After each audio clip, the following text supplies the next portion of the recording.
अखिलेश जी के लिए चुनाव तो अच्छा रहने वाला है, लेकिन बस हमने आपको पहले से भी कहा है, थोड़ा जातवाद को लेकर के रखें और जातवाद से ऊपर उठ के देखना पड़ेगा, धर्मवाद से ऊपर देखना पड़ेगा। अपने ऊपर विश्वास रख के चुनाव लड़िए। अगर आपने काम किया तो आपको जनता वोट देगी। समाजवादी पार्टी कार्यालय पर बाबा लाडली दास आए हुए हैं। प्रेमानंद महाराज के आश्रम से इनका ताल्लुक़ है और अखिलेश जी से मुलाकात करी है इन्होंने। क्या कुछ वार्ता हुई बाबा, क्या कुछ वार्ता हुई? अखिलेश जी से मुलाकात करी, कैसा लग रहा है? क्या कुछ बातें हुई आपकी? हम लोग तो साध संत हैं, तो ज़्यादातर जो बात होती है आध्यात्मिक बात ही होती है जी। तो जो भी चर्चा हुई है तो पूरी आध्यात्मिक चर्चा ही हुई है। जी जी। आध्यात्मिक चर्चा में राजनीतिक चर्चा भी कुछ हुई कि बस आध्यात्मिक ही चर्चा हुई है? अध्यात्म चर्चा ही पर्याप्त है। अध्यात्म चर्चा से आगे तो राजनीति चर्चा तो उसका एक अंश है जी। वो तो उसके सामने तुच्छ भी नहीं है। राजनीति में क्या ही रखा है, जो अध्यात्म है वो राजनीति में कहाँ है। जी। तो वही सारी चर्चा हुई है। बाकी श्री जी का आशीर्वाद है जी। और श्री जी के आशीर्वाद से ही कुछ संभव हो सकता है।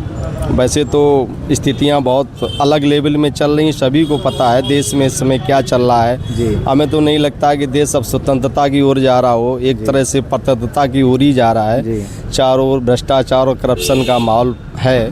तो उसको देखते हुए श्री जी का ही आश्रय जो ले लेगा वही पार पा सकता है, अदरवाइज तो नहीं हो सकता कुछ भी। अपने बारे में बाबा बताइए। वृंदावन से आए हैं आप, प्रेमानंद महाराज के आश्रम से हैं, बड़ी जिम्मेदारी आपके ऊपर है वहाँ पर? नहीं, हम लोगों के ऊपर कोई जिम्मेदारी नहीं। सारी जिम्मेदारी श्री जी की है।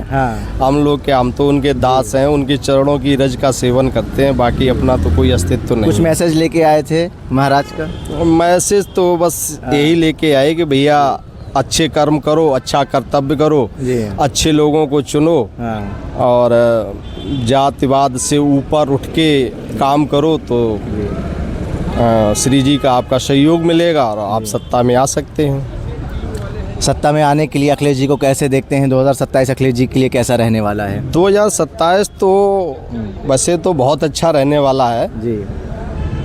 बस ये है कि थोड़ा आचरण और सुधार और चीज़ों को देखना पड़ेगा। जी।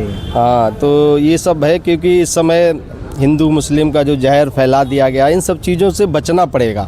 जब सांप्रदायिक ताकतें ज़्यादा हो जाती हैं तो विवेक से काम लेना पड़ेगा, बुद्धि से नहीं। बुद्धि से अगर आप काम लोगे तो भ्रष्ट हो जाओगे। बुद्धि तो भ्रष्ट ही है जी। वो तो मन का सहारा लेके चल रही है। तो विवेक बान ही इस समय इस युद्ध से पार हो सकता है, अदरवाइज तो नहीं हो सकता है। आपने कहा कि सांप्रदायिक माहौल हो गया है। भारतीय जनता पार्टी हिंदूवादी सरकार अपने आप को बताती है, कहते हैं राम राज्य कायम है। कैसे देखते हैं आप?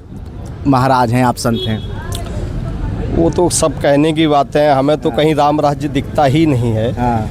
वो तो चारों ओर भ्रष्टाचार के अलावा कुछ है ही नहीं। अब इसको हम राज कहाँ से कह दें? अब कोई स्वतंत्र रहा ही नहीं है। आपने अगर 4 रुपया कमा लिया तो ईडी आ जाएगा, सीबी आ जाएगा, सीबीआई आ जाएगी, सारे तो उन्हीं का है। लोकतंत्र को ही बचाना बहुत बड़ी बात है, राम राज्य कहाँ से है? ये तो सब महाराज प्रेमानंद महाराज भी एकता की बात करते हैं, लेकिन मौजूदा सरकार जो है, आप भी कह रहे हैं कि सांप्रदायिकता फैला रही है, लेकिन समाज को कैसे सुधारा जा सकता है? अखिलेश जी की कैसे भूमिका निभा सकते हैं समाज सुधारक की? समाज को सुधारने के लिए सबसे बड़ी बात तो यही है कि देखिए, हर आदमी को अपना कर्तव्य कर्म करना चाहिए जी।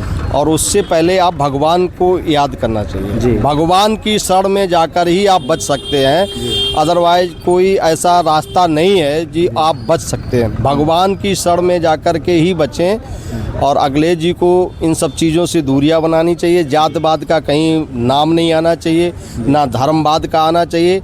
सर्वजन के नेता है तो सर्वजन के ही बनो। समाजवादी पार्टी का मतलब है सर्वजन जी। सर्वजन है तो सर्वजन के ही रहो और तो आपका कल्याण होगा, जरूर होगा। और भगवान जिसके साथ होते हैं उसको तो फिर कोई रोक ही नहीं पाता, उसका तो कल्याण निश्चित है। आप बाबा राजनीति को बहुत करीब से देखे हैं। समाजवादी पार्टी की भी सरकार आपको याद होगी, अभी भारतीय जनता पार्टी की मौजूदा सरकार चल रही, 10 साल होने वाले हैं। कैसा कार्यकाल रहा और कितना डिफरेंस है दोनों सरकारों के कार्यकाल में?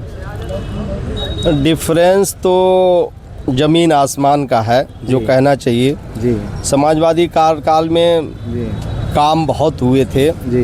और इस कार्यकाल में काम की जगह पे बातें ज़्यादा हो रही हैं और चीज़ों को हिंदुत्व और मुसलमान में जोड़ा जा रहा है, तो ये चीज़ें ठीक नहीं है। सब एक ही तत्व हैं, एक ही भगवान के अंश हैं, ना कोई हिंदू है ना कोई मुसलमान है, सारे एक ही हैं, सभी सनातन हैं। सनातन से कोई अलग नहीं है, जड़ सनातन है, हवा सनातन है, सूर्य सनातन है, पृथ्वी सनातन है, आकाश सनातन है। जब सब कुछ सनातन है तो बिना सनातन के आप बाहर हैं कहाँ? कोई ना तो हिंदू है ना कोई मुसलमान। भाजपा भी तो कहती है सनातनवादी पार्टी है, हम सबसे बड़ी पार्टी हैं, देश को हिंदू राष्ट्र बनाएंगे। मोहन भागवत जी भी संघ प्रमुख वो कह चुके हैं हिंदू राष्ट्र बनाने के लिए हम लोग काम कर रहे हैं। हिंदू राज्य कोई नहीं बना पाएगा, ऐसा नहीं है। ये सब कहने और करने में बहुत फर्क होता है। और हिंदू और मुसलमान है कौन? मुसलमान कोई है ही नहीं, सारे तो हिंदू ही हैं।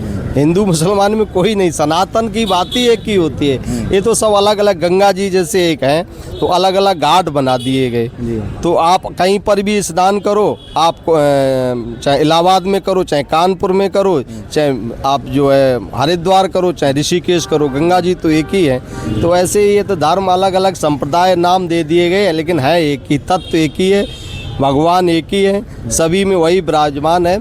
चराचर जीव में सभी एक ही है, कोई अलग नहीं, भेद नहीं है, अभेद है। और अभेद ये तो जो फैला रहा है तो गलत है, वो नर्क में ही जाएगा। कोई भी हो, हम हो, आप हो या कोई भी हो। आप भी कह रहे हैं अवैध जो फैला रहा है वो नर्क में जाएगा। भारतीय जनता पार्टी जिस तरीके से काम कर रही है, क्या लगता है कि वो तो ये दिखा रही है कि राम राज्य है और ज़ीरो टॉलरेंस की सरकार है, अपराध मुक्त हो गया है उत्तर प्रदेश, और क्या लगता है कि ये जो बंटवारे की राजनीति इस वक्त हो रही है उससे क्या असर पड़ेगा समाज में? देखिए, बंटवारे की राजनीति, अगर बंटवारे की ही राजनीति करें तब भी ठीक है, लेकिन वहाँ तो एकदम सरासर गलती हो रहा है जो नहीं होना चाहिए। किसी को वोट देने का भी अधिकार नहीं रहा है, किसी के वोट काटे जा रहे हैं और स्थिति देश में अलग लेवल में जा रही है। अब ईवीएम का ज़माना है तो भाई हम तो बाबा जी हैं, कुछ कह नहीं सकते हैं, सारा खेल ईवीएम का ही हो रहा है बस। अच्छा बाबा जी, एक चीज़ और बताइए, सनातन धर्म क्या संदेश देता है, एकता का या बंटवारे का? सनातन धर्म हमेशा एकता का ही संदेश दिया, बंटवारे का कभी नहीं दिया। सनातन का मतलब ही अभी आपको हमने समझाया है। सनातन, पृथ्वी सनातन है, वायु सनातन है, सूर्य सनातन है, चंद्रमा सनातन है, आकाश सनातन है। तो आप इन सब से कोई अलग हटके रह पाएगा क्या? बिना पृथ्वी के आप कदम रख पाओगे? बिना वायु के आप जी पाओगे? बिना पानी के आप रह पाओगे? बिना सूर्य की रोशनी के? तो सनातन तो सभी तो सनातन ही है, सनातन से हटके है कौन? ये तो सब कहने की बातें हैं और इन सब में चक्कर में नहीं पड़ना चाहिए। जनता को विवेकवान बनना चाहिए। अगर विवेकवान हो जाए तो इन सब से उठ के अपने कर्तव्य पर चलना चाहिए। जो नेता है अच्छा है, जो काम करने लायक है, हम उसके साथ हैं। जो काम करने लायक नहीं है उसके साथ हम, बुराई के साथ कभी नहीं है, अच्छाई के साथ हैं। समाजवादी पार्टी के लिए आप कैसे देख रहे हैं 2027 अखिलेश जी के लिए कैसा रहने वाला है विधानसभा? अखिलेश जी के लिए चुनाव तो अच्छा रहने वाला है, लेकिन बस हमने आपको पहले से भी कहा है, थोड़ा जातवाद को लेकर के रखें और जातवाद से ऊपर उठ के देखना पड़ेगा, धर्मवाद से ऊपर देखना पड़ेगा और इनको भी कुछ संकल्प लेना पड़ेगा कि हमारे राज्य में कभी गौ हत्या नहीं हो सकती है, कभी किसी जानवर का वध नहीं हो सकता है। ये तो गलत है। अगर गौ हत्या ये सब अगर सोच के कोई भी सरकार में आएगा तो नहीं आ सकता, कोई भी हो। अगर गौ हत्या की बात करी जा रही है, अभी अतुल प्रधान समाजवादी पार्टी के विधायक हैं, उन्होंने संगीत सोम के ऊपर आरोप लगाया है कि वो बीफ एक्सपोर्टर हैं और गौ हत्या करवा रहे हैं बड़े पैमाने पर। ये हो रहा है, ये हमें भी पता लगा है कि इस समय गौ हत्या पश्चिमी यूपी में काफ़ी जगह हो रहा है। तो ये गलत है भाई, वो तो नर्क में ही जाना है अगर ऐसे काम करवा रहे हो। गाय में करोड़ों देवी देवताओं का वास है और गौ हत्या हो रही है, तो इससे ज़्यादा बुरा हो ही क्या सकता है? वो तो आदमी नर्क में ही जाना है। ये तो शरीर 80, 75, 90 साल का लेके आए हो, फिर कपड़ा सुअर कुत्ता जानवर का पहनना पड़ेगा। तो अच्छे कर्म कर लो, वही अच्छी बात है। किसी जीव को आप क्यों हत्या कर रहे हो? एक आखिरी सवाल बाबा आपसे करेंगे कि भारतीय जनता पार्टी जिस तरीके से कार्य कर रही है उसके भविष्य को आप कैसे देखते हैं? कैसा उनके लिए रहने वाला है 27 का और 29 का चुनाव?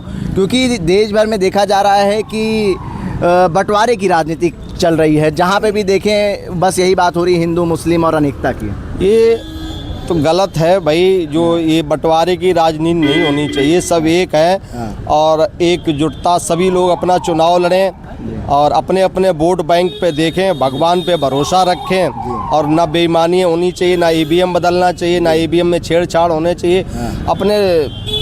अपने ऊपर विश्वास रख के चुनाव लड़िए। अगर आपने काम किया तो आपको जनता वोट देगी, अगर आपने काम नहीं किया है तो जनता वोट देगी नहीं, और फिर भी आप सत्ता में आ जाते तो ये तो फिर भगवान ईवीएम, भगवान की पूजा करो। बाबा बहुत अच्छी बात करें। एक आखिरी सवाल और कर लेते हैं। जैसे राजनेता लाखों लोगों से दिन भर में मिलते हैं, वैसे ही आप लोग भी, आपके आश्रम में भी लाखों करोड़ों लोग आते हैं, आप भी जनता का मन टटोल रहते हैं। क्या नजर आ रहा है, क्या है जनता के मन हम में? लोग कभी जनता से इस लेवल की बात नहीं करते। नहीं, मतलब आप जानते तो होंगे हम लोग अध्यात्म से हैं, हाँ। पूरी तरह से अध्यात्म बात होती है, लेकिन हाँ कि हाँ श्री जी के अंश हैं हाँ। तो चीज़ों को तो सब पता रहता है, ऐसा तो नहीं है, पता लग जाता है। हाँ ये है कि देश में इस समय कोई बहुत अच्छा माहौल नहीं है। जो हमें जो लगता है वो देश स्वतंत्रता की ओर ना के लोकतंत्र खत्म होने जा रहा है, बस इतना आप समझ लीजिए। अगर ये 27 की लड़ाई अखिलेश जी हार गए तो लोकतंत्र खत्म ही है, इसको अब कोई बचा नहीं सकता है। बड़ी बात कह दी आपने। बिल्कुल, अगर 27 में हार हो गई तो लोकतंत्र खत्म है।